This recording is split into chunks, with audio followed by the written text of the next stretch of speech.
So we're first doing the first part, which is who are you, what are you, and vocation.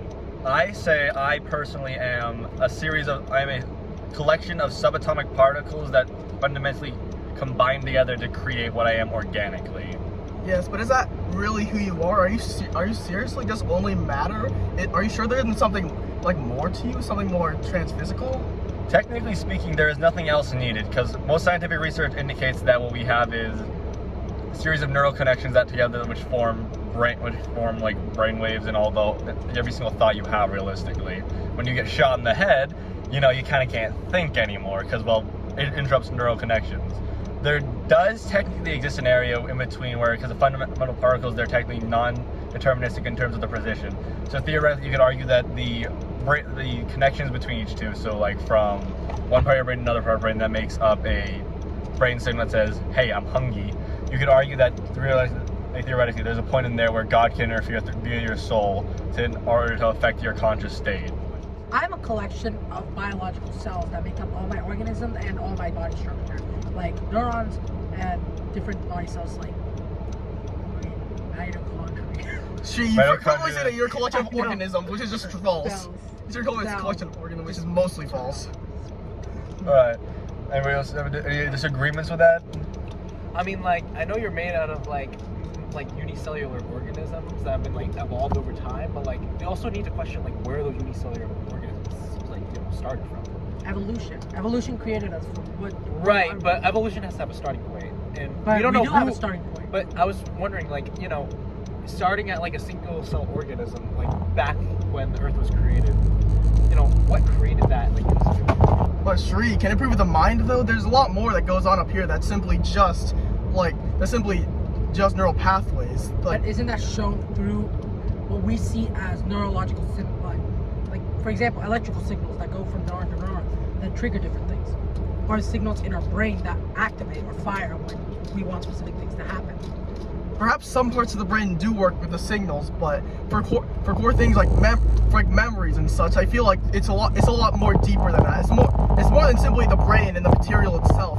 But there is more of a transphysical property to it. Like perhaps God gave us some meaning, like through some consciousness. I feel that for me personally, I call myself to be a child of God, more like a consciousness from God. So I feel that my brain, my whole idea, my being is more than simply the parts of me, but something that God has gifted to me. Okay, I would have to disagree with you on the fact that you are a child of God, and that explains it. Because realistically, like, animals have a level of consciousness, and no fossil structures dictate that there is a time when we didn't have it. So you'd have to argue, yes, there is a point in time where we suddenly and miraculously developed it, and it wasn't a culmination of other parts that finally just achieved. Like, the fact that like 70,000 years ago we had like basically nothing, then we had the images, the paintings, the drawings, like, oh my goodness. You may argue that because it happened so fast, there must be God. But at the same time, you have to realize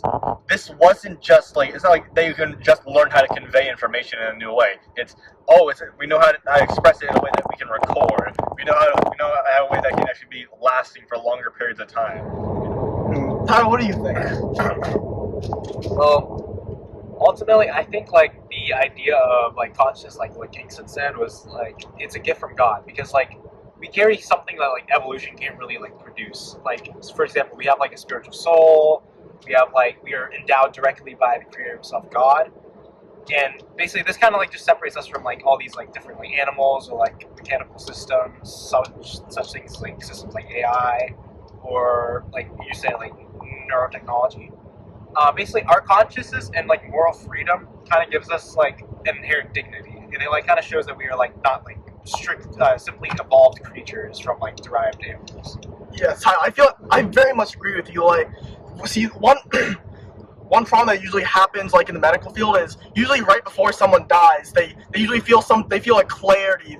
They like a lot of their like mental illnesses usually disappear for like a short period, where they can usually use that time to like say goodbye to their loved ones and maybe have like a full-fledged conversation with someone they know, which totally goes against like what's happening up here in the brain. Like, if they have dementia or something, you'd expect them to like not remember things till the day they die. But well, the idea of Alzheimer's and memory loss diseases is that the way to expand like to the pathways that store the memories and stuff like that. It's not exactly deleted, but moreover that it's just harder and harder to access. Because materials build up and prevent the actual neural signals. Actually, interesting Maybe thing it's a related last to it. minute body's fight or flight method. Well, what you're most likely experiencing is the fact that you know the person's dying, because there's actually a thing called sundawning, which is basically just when somebody's about to die, instead, they're usually sick and in bed, and like, I'm slowly dying. Their body decides, you know what, we recognize that it's dying, and it just kind of doesn't care about feeling the things that make you tired, so your body, so they often seem much happier, much like they're gonna, like they don't have to worry anymore, because they know they're dying. Their body recognizes it doesn't care. It's not the same thing as just losing the symptoms. They're just body's not, like most of the symptoms you experience are your body trying to fight. When you're sick and you have a fever, the fever is because your body is physically trying to kill the disease. But if your body realizes it's dying to the disease, it might just say, at the end, it's just going to say, you know what, it's obviously not working. I'm basically dead already. Just stop, because it's an actually known thing that the body will do that.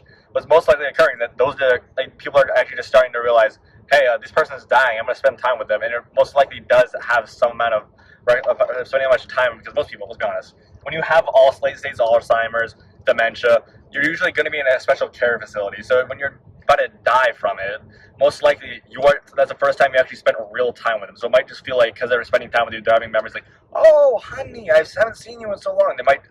She might say that 1% of the time, but because you spend with her like 10 times as long as you normally do, it might seem like she's actually better, when in reality, they're not. God, consciousness, does it exist? Find out next time on Dragon Ball Z. Although NDEs are something that are common to prove the idea that God exists, I disagree with that, because there is the idea that the NDEs could actually be caused by your brain going into stress. So as it goes into stress, it releases hormones that make you see hallucinations that actually benefit you. So it makes you seem like you're actually going up to heaven and in peace, when in reality your brain and your body is struggling and dying. You'd also argue is related to that. It is hypoxia, which is it is less oxygen in the region as opposed to anoxia, which is the complete removal of it. Because that would realistically, in the like 30 seconds between like where you're fully conscious and you're mostly dead, you could argue that realistically in that time span, your body is going to start randomly seeing things like the amygdala, which is shown to go crazy in that 30-second time period, because it's like, oh my god, we're dying, and it's shown to light up, and it's heavily related to the idea of seeing a blinding light that everybody supposedly sees when they die. Remote. The blinding light could also just be the OR or the emergency room there, because they normally use a bright light in order to see whether or not you're conscious and to see if your body reacts. So it could just be that light that they understand. But wouldn't that light be a lot more brighter if it was? Because if your eyes are pointing straight to the ceiling, wouldn't it be like? It wouldn't be that. But the idea is your eyes are always closed. Really bright. So if your eyes are really closed, once they do, it takes a minute to adapt. So the lights could seem much brighter than it actually is. Besides, how does that prove that they can still see their surroundings even when they are like in a state of death? It could be their last ditch effort, because before they died, they had their eyes open, obviously. Maybe their body just...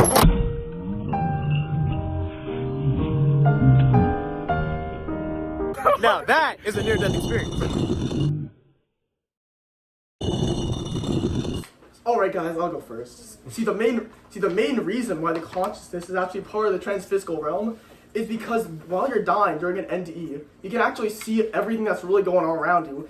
See, a lot of people during an NDE actually state that they leave their body and can see the world around them, which is kind of strange, because if it was material, and if it is the brain that's handling all the consciousness, then that wouldn't be happening. All materialists say that once your brain stops doing anything, you essentially just die. Nothing you do, it's like you're basically obliterated. But people going through an NDE actually can see the world around them. And they can be verified too, since they can see what people have said. They can see facts that they really shouldn't have known while they were dead. So yeah. It really goes. But to refute your point, there's also the idea that before they actually passed on, before they died, they could have seen the world around them, or they could have just seen what was there surrounding them, or when they walked in, they could have seen the person, and they could just be remembering. No, but the thing is, when you're dying, it's not. There are many instances where people who are dying have some impairment that physically cannot let that happen. For example, there was I remember reading that there was this one case where this person would essentially had their eyes closed, had them taped. They had a little AirPod in their ears that kept them from hearing or seeing anything. Yet they were able to see the entire world around them. And the thing is, when you're dying, when you're near death, how can you be able to recall and understand them so clearly? One thing you have to remember is one of the things we talked about is Dr. Ring. He had a study on this where he reviewed 39 dead people who are all blind. But one of the things that you have to worry about is when they do these, you're not exactly getting them immediately 5 6 like, oh my god, I just saw you doing that thing. A lot of the time it's like years after the event already occurred. You're following up on somebody else's statement.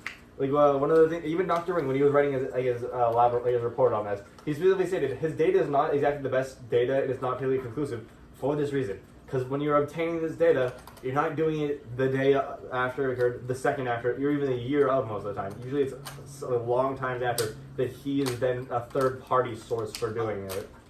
So pretty much what I think is that I think near-death experiences can be like related to like spiritual wake-up calls. Can you say that again? Okay. Pretty much what I kind of wanted to say in summary is that I believe that NDEs are kind of like a spiritual wake-up call. So we're only given one opportunity and one life. If someone is going off track in their life and like let's say toward a negative direction, their NDEs can actually reflect that. They can actually show all the negative memories that they had and all the negative decisions they had because God is trying to give you a wake-up call and saying, hey, you're not entirely a negative person and you don't really qualify enough to be, sent to hell or anything. You're like the golden gates or whatever. Yeah. Or it could just be the fact that you're dying and feeling incredibly depressed. And that's the most recent thing you're going to be thinking about. I don't know exactly somebody that's incredibly depressed and that's about to die and feeling incredibly sad about it and regretting everything. And then just all of a sudden you're going to feel happy. Yeah, but still, life is precious. Like, for example, I'm 17 years old. I've only lived around 20% of my total lifetime. I don't really think, even if don't know that. You don't know that. In terms of life expectancy, He could get 99% when I'm done. But I shouldn't really base a lot of the things that I've experienced so far negatively as like a 17-year-old to be the basis for the next 4/5 of my life. Honestly, if I do live 4 to 6 7. Okay. And do you think that also? I think that correlates a lot with also being able to see like dead relatives and like friends about afterlife too. I feel like only some of it could be chalked up to maybe having good imagination and like thinking optimistically, but then again, it still doesn't. Materialistically, it still doesn't prove how they're able to like give like specific points, specific like details about events that you really should not know about. Well, the thing is, most of those studies, like when they do studies on these materials, they're often some of the weakest materials because they're most often not as provable in that moment, and often those are the ones that are often like, oh, we have to talk about this, even though it's kind of out of date, which means you're going to end up doing it a month, a year later than the actual event occurred, and also everybody's going to be interpreting it other than the person that experienced it. Because realistically, if I'm the one that died, like, there's a shoe on the roof.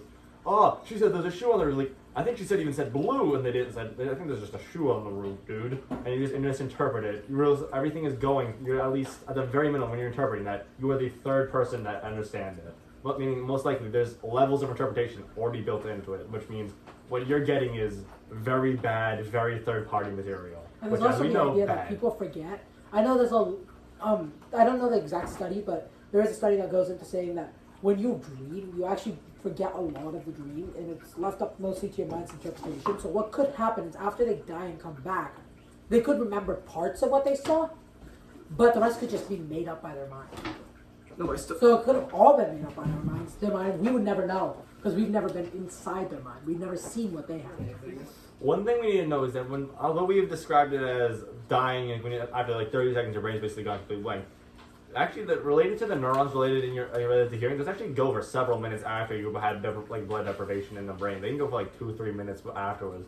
So realistically, they could very easily still be firing, still be making neural connections in that region of the brain before they're fully dead. Like, let's be honest, how long after this was it occurring? Was it an hour after they died? Was it 5 minutes? Was it 10 minutes? Was it 2 minutes? What, the report or the actual? The report. What did they report as stating this event occurring after it?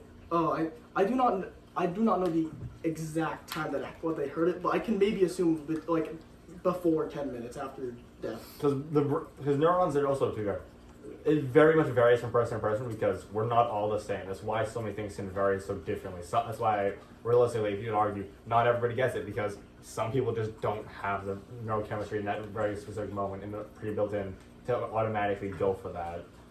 Go for the whole seeing things when you die kind of thing. Man, I had enough. I'm out of here. This yard ain't big enough for all of us. Get aboard! Thank you.